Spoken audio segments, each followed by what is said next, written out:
Good morning and welcome to the new edition of Dr. Lamba's Awakening Call.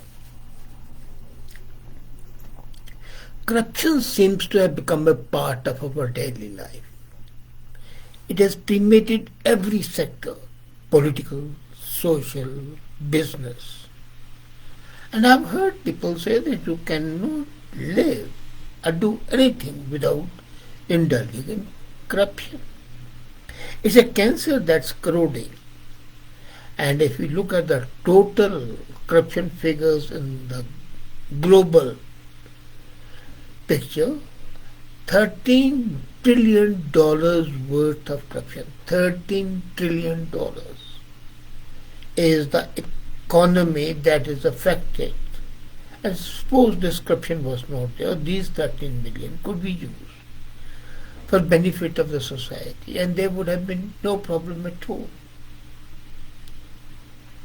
Having become endemic, it corrodes our ethical values, destroys our political system, corrupts our social interaction, and as a matter of fact is the biggest hurdle towards having life satisfaction.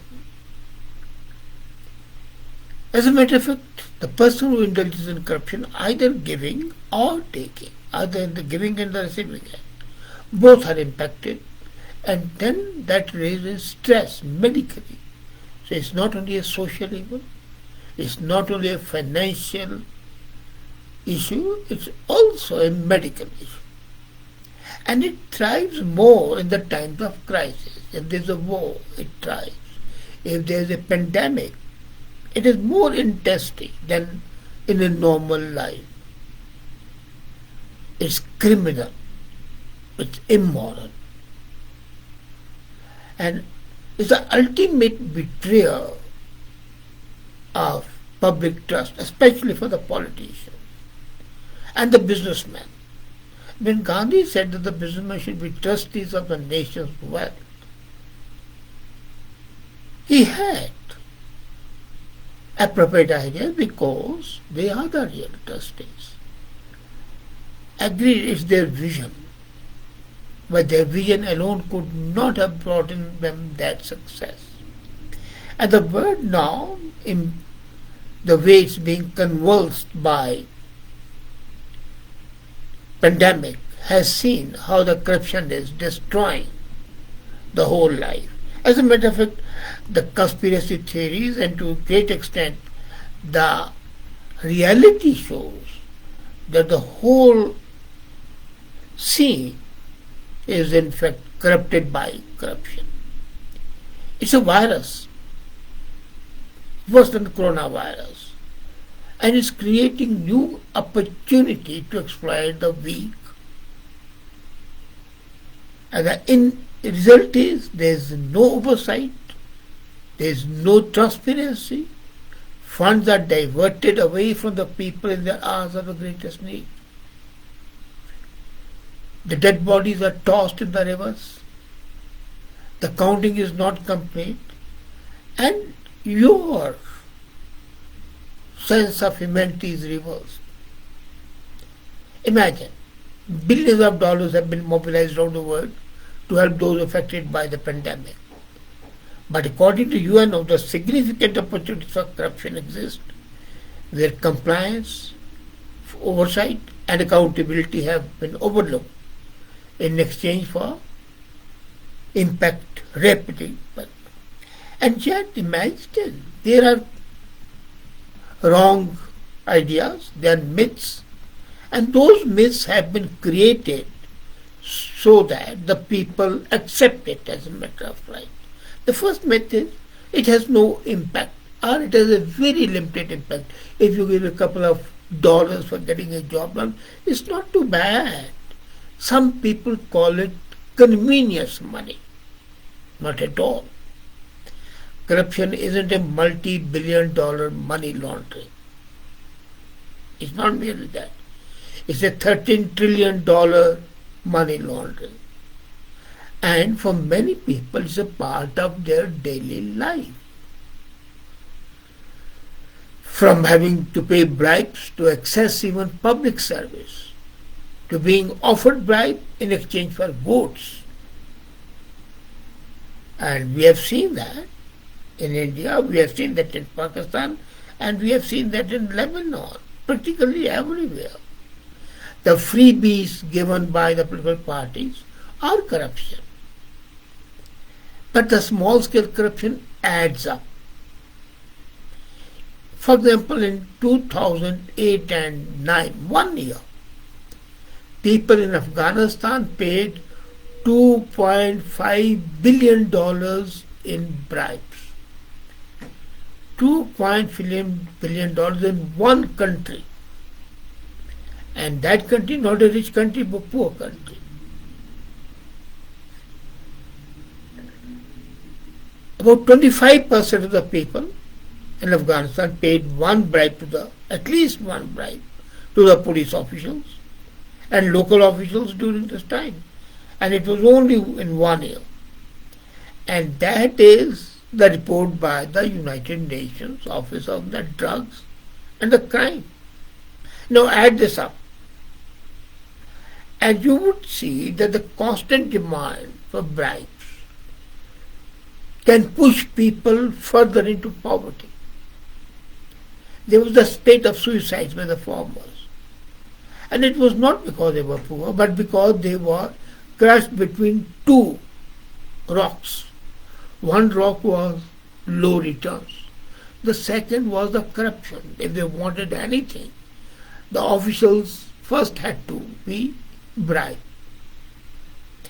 In India, they call it the oiling the machinery. Some people say it is a weight on the file. There is a wind, the file will fly away, so put a weight on that. Some people call it just chai pani, just for tips for the cup of tea. It's not that. It's degrading the human soul. And now I was talking of Afghanistan, I said poor countries. That brings me to the second myth. People always imagine that it happens only in poor countries. It can happen in Bangladesh, it can happen in Pakistan, it can happen in India, which is not poor, but still the culture of bribe is there. That's all bullshit. It happens in every country. Canada is not poor. And look at the bribes. Here, of course, the value of the bribes is much different. The Prime Minister, the Prime Chief Minister, the Premiers, each one. There might be good exceptions. There always are. But the bribes are there. You remember the famous case when the officials of a major company in Canada were sentenced for bribing people in Congo. You remember the scandals at the time of Prime Minister Chrétien. You remember the helicopter ride by the present Prime Minister. All these in one way or the other are bribes. And see, in countries where the big money can flow freely into electoral campaigns, where the government listens only to the voice of wealthy or well-connected, corruption is there. If you pay $600 million to the media so that ultimately the result is money makes a mayor go, so you pay $600 million and the media would be singing your praises unlimited.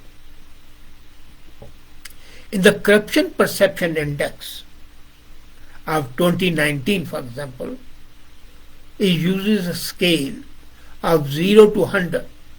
0 is no bribe, 100 is highly corrupt. So, more than 2/3 of the companies' score was below 50, and the average score for all the countries of the world was 43.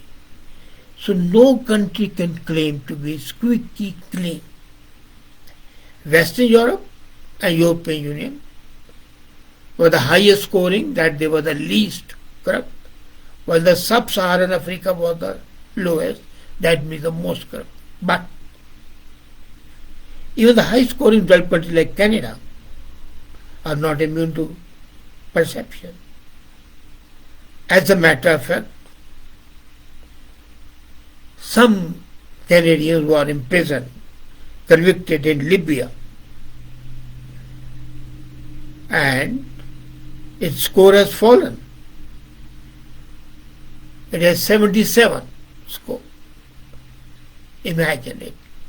In 8 years or 7 years, in 2012, it was much higher. And in 7 years it comes down 7 places. Not too bad. 1 per place per year. USA, height of corruption. Of course there's a difference. There the corruption does not normally impact the common person. That's right. For example, in India and Pakistan, when a postman brings you, say, an appointment letter, he expects bribe.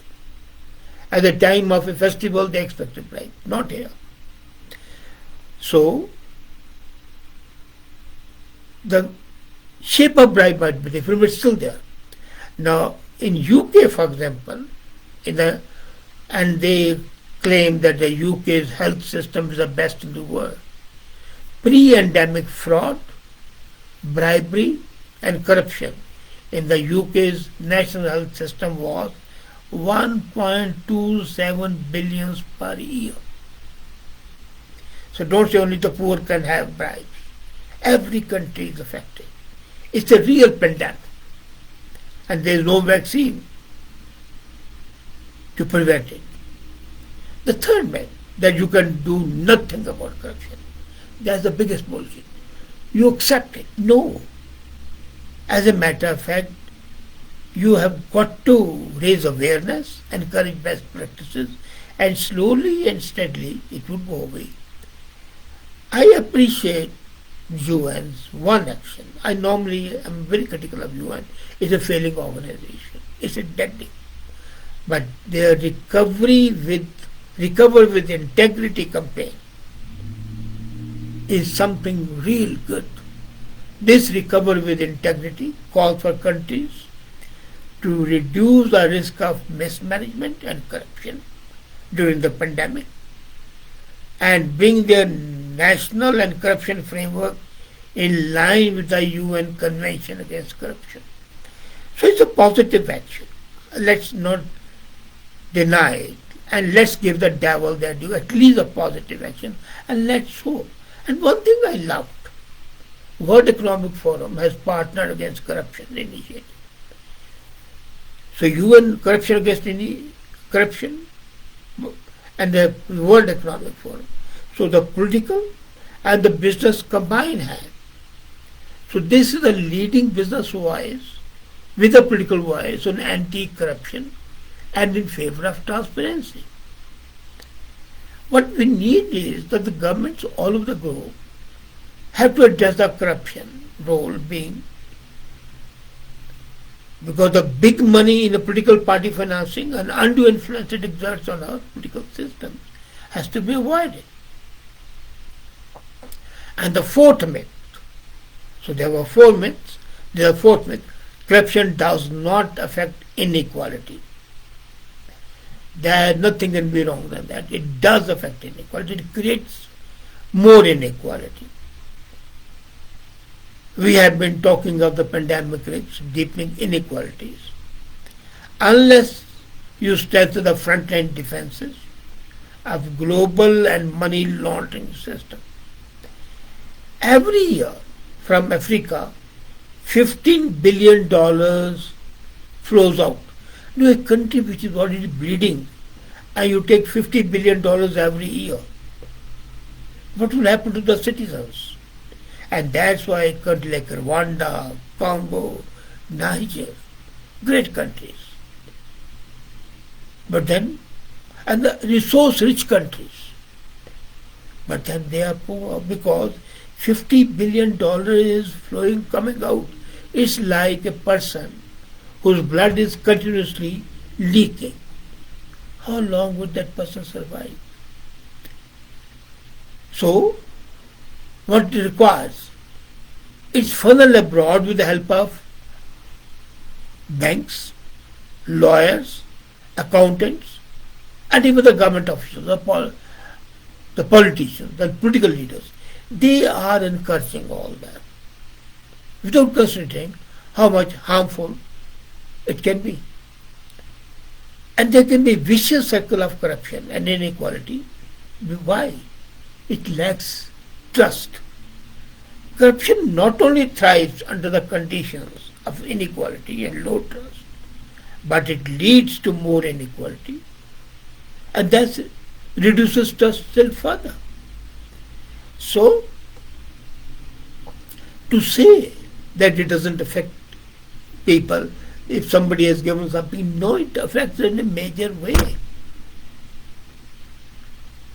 And that is a corruption. But these four myths, if they are taken care of, then we'll appreciate really the problem of corruption, the tentacles of corruption that are spreading, and they are not coming to an end, they are spreading and they keep on spreading because we almost accept it. Well, it happens in the poor countries. Well, it doesn't happen to us. No, it happens with you, and you are affected. These myths notwithstanding, the fact is that the worst pandemic, the worst thing that can happen with the citizens is, or the people of this world is, corruption. Whether it's a religious centers, whether it's education, whether it's politics, whether it's a legal system, corruption is seeping in insidiously and destroying the system, betraying the trust the human beings are supposed to have. Can we do something, or is it asking too much? These myths being demolished, then we realize how the dragon of corruption is eating into the vitals of social system and humanity itself. And that is the tragedy which we are facing. Thank you.